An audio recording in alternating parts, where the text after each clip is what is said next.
San Francisco, more than just tech and fog, this city has been a food innovator long before Silicon Valley. Before the apps, there were appetizers, and before IPOs, there were iconic eats. Sourdough, Irish coffee, the popsicle, and the fortune cookie, all born here. Today we're counting down 10 foods invented in San Francisco that changed how America eats. The fortune cookie, those crisp golden treats you find at the end of nearly every meal in a Chinese restaurant across America, seems like an ancient tradition straight from China. They're so common, it's easy to assume they've always been part of Chinese culture, a sweet finale to a savory meal, complete with a mysterious message tucked inside. But in reality, the fortune cookie is a true San Francisco original, born not in the bustling streets of Beijing or Shanghai, but right here in California. Its roots are as local as the Golden Gate Bridge, and its story is full of surprises. The cookie's journey began in the early 1900s, thanks to Makoto Hagiwara, a Japanese immigrant and caretaker of the Japanese tea garden in Golden Gate Park. Inspired by a centuries-old Japanese cracker called Tsujura Senbei, Hagiwara adapted the recipe, adding a touch of sweetness and a hidden fortune, and served them to delighted visitors at the garden. After World War II, as Japanese Americans faced internment and displacement, Chinese bakers in San Francisco took over the tradition. They began producing fortune cookies in their bakeries, and soon, the treat became a beloved staple throughout the Bay Area's Chinese restaurants.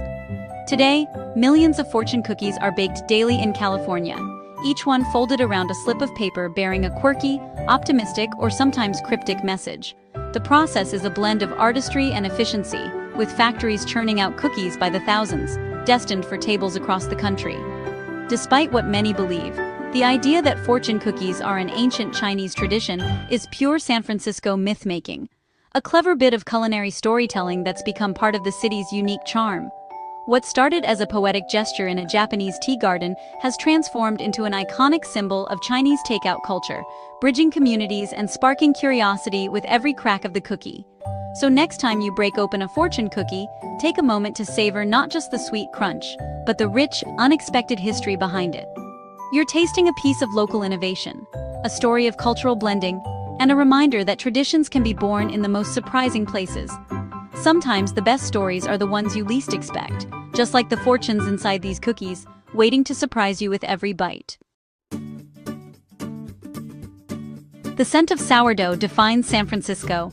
Step into any bakery in the city, and you're greeted by the unmistakable aroma, warm, tangy, and inviting. It's a smell that instantly transports you to the heart of the Bay Area, where sourdough is more than just bread. It's a symbol of the city's spirit and resilience. This bread's tangy flavor comes from wild yeasts and bacteria unique to the city, Lactobacillus sanfrancisensis. These microscopic organisms thrive in San Francisco's cool, foggy climate, giving the bread its signature sourness and chewy texture. Each starter is a living ecosystem, carefully nurtured and fed, connecting today's bakers to generations past. During the gold rush, prospectors needed bread that could last on long journeys and rough conditions, so they relied on bubbling starters passed down for generations. These starters were treasured possessions, often carried in jars or tins, and shared among miners and settlers. Sourdough became a staple, a taste of home in a wild new land. Boudin Bakery, founded in 1849, still uses its original starter. This legendary bakery has survived earthquakes, fires, and changing times, yet its sourdough remains unchanged, a direct link to San Francisco's earliest days. Wild yeast from the foggy air gives each loaf its signature taste. The city's unique climate shapes every batch, making San Francisco sourdough truly one of a kind, impossible to replicate anywhere else. Sourdough is more than bread. It's chemistry, folklore, and city pride. Each loaf tells a story of innovation, survival, and community, blending science with tradition in every bite. Whether cradling creamy clam chowder in a bread bowl or simply slathered with butter, every bite is edible San Francisco history. Locals and visitors alike savor the experience, making sourdough a must-try for anyone exploring the city. It's a living tradition, baked fresh every day. With each loaf, San Francisco's legacy rises anew, connecting the past, present, and future through the simple act of breaking bread. Ciopino, a messy, tomato-rich seafood stew, was born in the heart of San Francisco's North Beach, a neighborhood famous for its vibrant Italian community and bustling seafood scene. This iconic dish is more than just a meal. It's a symbol of the city's melting pot of cultures and flavors, capturing the spirit of the West Coast in every bite. Back in the late 1800s, Italian fishermen would return from long days at sea and pool their catches together, tossing whatever they had: crab, shrimp, clams, mussels, and sometimes even fish, into a communal pot.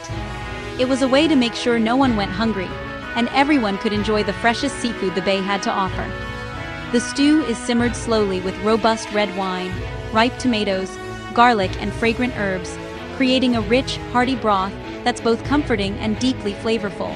Traditionally, cioppino is served with crusty sourdough bread, perfect for soaking up every last drop of the savory sauce, making it a meal meant to be shared among friends and family. No two bowls of cioppino are ever exactly the same. Each one reflects the day's catch and the chef's creativity. That's the true charm of this dish. It's always a little bit different, always a little bit special. Over time, cioppino became a beloved staple in San Francisco's seafood restaurants, drawing locals and visitors alike. Its popularity soon spread far beyond the city, making its way onto menus across the country and introducing people everywhere to the flavors of the bay. Today, cioppino is more than just comfort food. It's a celebration of community, generosity, and the incredible bounty of the Pacific Ocean. Each bowl tells a story of hardworking fishermen and the tradition of sharing what you have. When you taste cioppino, you're not just enjoying a delicious stew. You're experiencing a tradition that began on San Francisco's historic docks, a true taste of the city's rich history and enduring spirit. The popsicle's story starts with an 11-year-old's accident in San Francisco 1905. Frank Epperson left a cup of soda and a stick outside overnight, and woke to a frozen treat. He called it the Epsicle, later patented as the Popsicle. What began as a kid's mistake became a summer staple across America. Original flavors were orange, cherry, and grape. Simple and refreshing. The Popsicle is proof that San Francisco turns accidents into icons.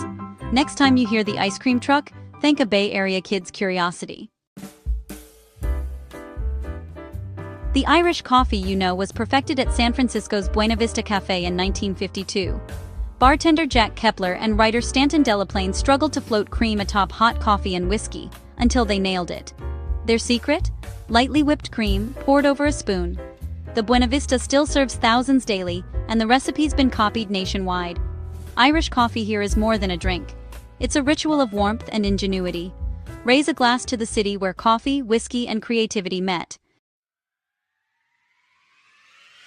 The Mission-style burrito, giant, foil-wrapped, and overstuffed, was born in San Francisco's Mission District. In the 60s and 70s, taquerias packed them with rice, beans, meat, salsa, and more. Chains like Chipotle owe their existence to this innovation. The original is still the best balanced, flavorful, and big enough for a meal on the go. It's a symbol of the neighborhood's immigrant roots and creative spirit. Green Goddess dressing was invented at San Francisco's Palace Hotel in the 1920s. Inspired by a hit play, the chef created a creamy, herby emerald dressing. Made with mayo, sour cream, herbs, anchovy, and lemon, it became a nationwide sensation. Its bold, theatrical flavor is pure San Francisco. Drizzle it over greens and taste a bit of old-school luxury. It's salad with a showbiz twist. Crab Louie, Dungeness crab, crisp lettuce, tomatoes, eggs, asparagus, and tangy dressing originated in San Francisco's fine dining scene. Its freshness and bold dressing made it a symbol of California cool. Crab Louie became a must-have on menus up and down the coast. It's an edible postcard from a city that celebrates its bounty. Order it, and you're tasting San Francisco's golden age. The It's It ice cream sandwich was invented in 1928 at Playland at the Beach. Vanilla ice cream between oatmeal cookies, dipped in dark chocolate, simple, nostalgic, and beloved. It quickly became a local obsession and is still made in the Bay Area. The It's It is childhood, summer, and San Francisco in one bite. Try one. It's a true Bay Area bucket list treat. The Hangtown Fry, bacon, eggs, and oysters fried together, was born from Gold Rush extravagance. A prospector demanded the most luxurious meal, and this skillet dish was the answer. It became a San Francisco breakfast staple, especially in the Barbary Coast days. The oysters add bay flavor, bacon brings crunch, and eggs tie it all together. Order one and taste a bit of Gold Rush glory. San Francisco's food tells the story of dreamers, immigrants, and risk-takers. From fortune cookies to mission burritos, this city's kitchens are melting pots of innovation. Which city should we explore next? Let me know in the comments. See you in the next episode of History of Everyday Things. Let me know if you need further tightening or adjustment.